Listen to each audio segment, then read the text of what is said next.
It is playoff time in the PPL. Yes, it is. Finally, we are here for the Final Four in hopes of crowning a new Pantheon Cup champion for the 2018 season in Pantheon Cup 10. Ladies and gents, it is Gino the Gent here, getting you guys all set up for our Final Four edition of PPL Live. I'm here to get us ready to go. But before we get into these crucial playoff matchups, we're going to recap the final week of the season, week 13, and get you guys all set up. Starting with the Argonauts, defeating the Baby Gas team 138-71. The Gaff Attack wins the Imperial Throne behind Todd Gurley's 31 points as they defeat the Mean Machine 122-100. Patty's Twins closes the season on a high note, beating their hated rivals Appease the Gods 126-87.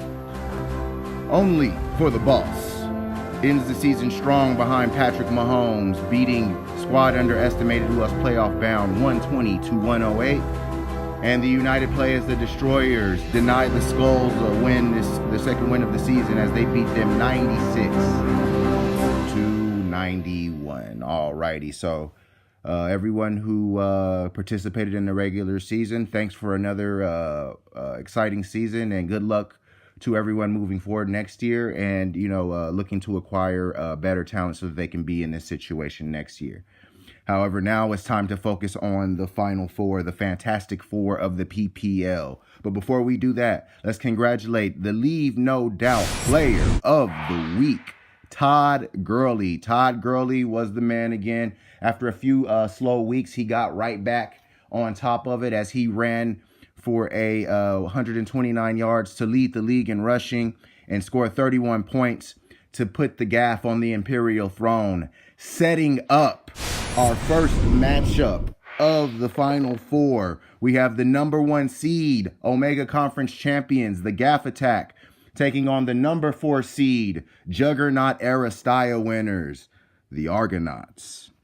Alrighty, this matchup is a matchup that goes all the way back. These are two original 5 teams. The Gaff Attack and the Argonauts have obviously been in the PPL since the very beginning.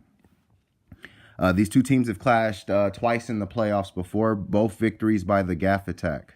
The Gaff Attack won Pantheon Cup 2, and they also defeated the Argonauts last year in the Final Four round. So this is a rematch of last year's Final Four, but the roles are now inverse. The Argonauts come in as the 4 seed, as last year they were actually the number 1 seed, and the Gaff was the 4 seed. But this time the Gaff rolls in as on the Imperial Throne as the Omega champion. So let's start with the Gaff Attack and let's recap their season a little bit as we set you guys up for this matchup.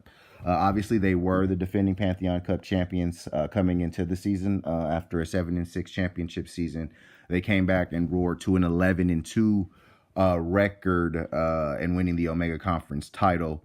The only loss is actually coming to the same team twice. Appease the Gods was the only one who could take a piece off of the Gaff. So the Gaff had a relatively dominant season. Now, these two teams did play earlier in the regular season, and it was a game that actually the Gaff Attack won by 1 point exactly. So this is a matchup. There may be some things to reconcile in this matchup. Looking at the Gaff, obviously Todd Gurley is the best running back in pro football this year. He leads the NFL in rushing. He leads the NFL in touchdowns. And if I had a vote, I think that he should be not just the PPL MVP, but the National Football League MVP. I don't see any reason why you would want to just give it to a quarterback just because it feels like a quarterback award. Todd Gurley's been that good. Now, Leonard Fournette and Jacksonville defense are going to come out of the gate. It's not been a great season for the Jacksonville Jaguars, but they seem to find themselves last week against the Colts, especially on defense. The Titans are an inviting matchup, so those are awesome plays for the Gaff. And I believe the Jacksonville Jaguars also have another solid play in the next week against the Washington Redskins. So there's options there as far as defense goes for the Gaff Attack. Now, obviously, the LA Rams, they're heavily dependent on them. Brandon Cooks and Todd Gurley are going to both play the Chicago Bears, but then they get the Philadelphia Eagles. Those plays are going to be huge just because the Gaff is highly dependent on those two players, Cooks and Gurley. They both are fairly very strong. But we're going to see how it plays out in Chicago because they've played some great defense this year. But I could still see Gurley and Cooks not being affected by that at all. Now, obviously, Zach Ertz is and the Eagles are in a must-win situation the rest of the season. So I expect a lot of balls to be going Zach Ertz's way. When Carson Wentz gets desperate or flustered, he's going to try to get the ball to Ertz because that's the one guy that he trusts. We've talked about trust and rapport between quarterbacks and receivers, and Wentz and Ertz have that. We've talked time and time again about my boy Juju Smith-Schuster. He's getting not a homecoming game because he's I think he's a Southern California kid, but he's coming back to California to play the Raiders. I like that matchup for him. I think that he's going to do extremely well there. I'm not going to predict winners in these matchups. Like I said, they're 2 weeks long, so it's really hard to call.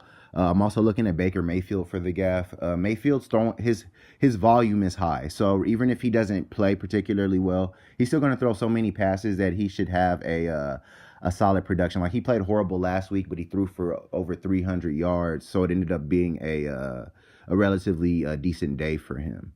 Now on the Argonaut side, they come in. They're not the same team they used to be in past years, although they did make the Final Four. They kind of limped into the playoffs. They lost 2 of their last 3.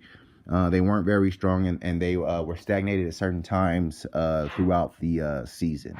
Now, they did make a trade for Drew Brees. It looks like they're going to go with him against that Tampa Bay defense. Tampa Bay has one of the worst secondaries in pro football.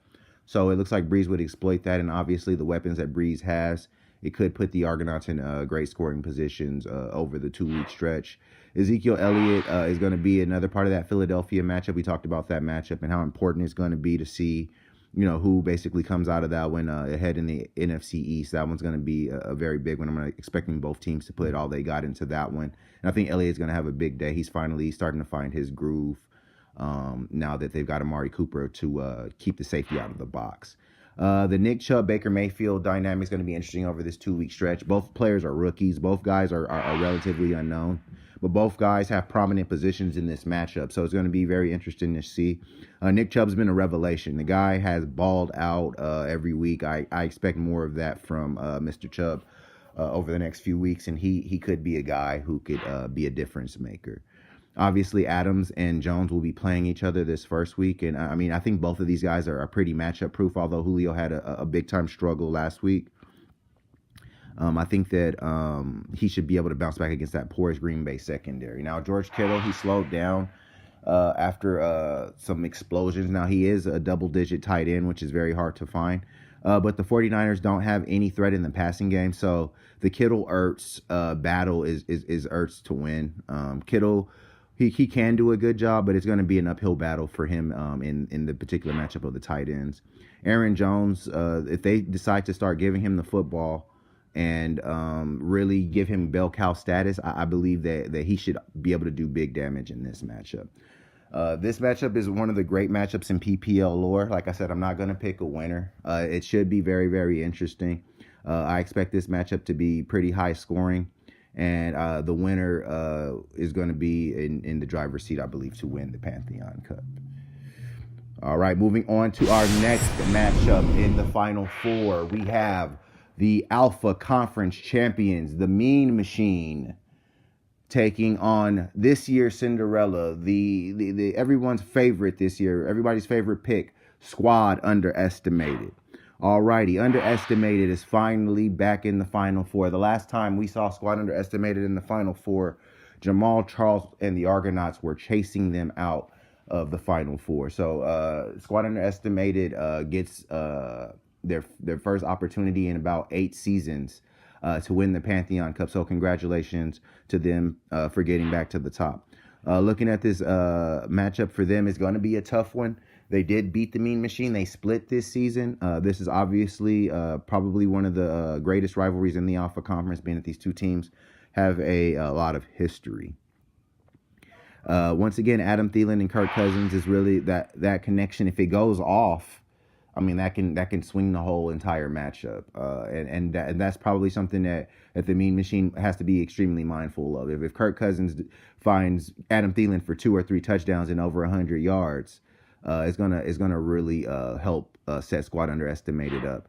Now, the backfields came into this one prior to last week pretty evenly matched. I've been talking about Christian McCaffrey and Saquon Barkley all season. These two guys have been the two most impressive players from my perspective this season. I just believe that in offenses where, at least in Christian McCaffrey's case, there is no big play wide receiver, he's still able to get big time plays. And then in Saquon Barkley's situation, the quarterback play has been very bad, and Saquon's able to get dumb. So these two running backs have been awesome, and I expect that to continue over these next 2 weeks. If squad underestimated falls, it won't be because of Barkley and McCaffrey, that's for sure.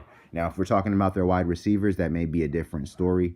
They went on ahead and added Adam Humphries. I like that ad because the New Orleans defense isn't very good, and the Tampa Bay Buccaneers can find ways to score against the Saints. So Adam Humphries could have a big day. You never know. Now, Josh Gordon is probably a guy I would want to get in the flex. He's definitely someone who can make plays. I did like Wilson Jr.'s effort against the Seattle Seahawks, but I just don't trust the 49ers outside of a few guys. And I don't know if Wilson's really as good as he looked in that matchup. Now, over the 2 week stretch, obviously, guys like Josh Reynolds could play a part, being that he's a receiver who could do some damage. And Peyton Barber was another guy who was able to get some run. Now, on the Mean Machine side, they had a spectacular season. I was really impressed with them all throughout the season. They plugged holes. They found guys to play parts in their flex position that no one was talking about. I'm looking at guys like Phillip Lindsay, even Matt Breida. I got to give the Machine and DJ Moore, I give the Machine props for making those moves, just because those weren't guys that anyone was really talking about. Now, where things start to get interesting for the Machine is the Kareem Hunt situation. Hunt was obviously kicked off the Kansas City Chiefs team for a video of him kicking some girl. And I mean, it wasn't a good look for Kareem, and it wasn't a good situation for the Mean Machine. They added Spencer Ware. It seemed like the Chiefs went away from the running game, or they kind of mixed it up with Damian Williams. So it's really no telling how that backfield is going to shake out. Now, Phillip Lindsay would have had the Machine's back. This guy had 31 points.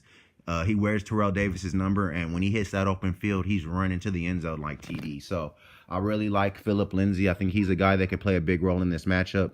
Obviously, Alvin Kamara and Michael Thomas are going to be the biggest part of the Machine's attack.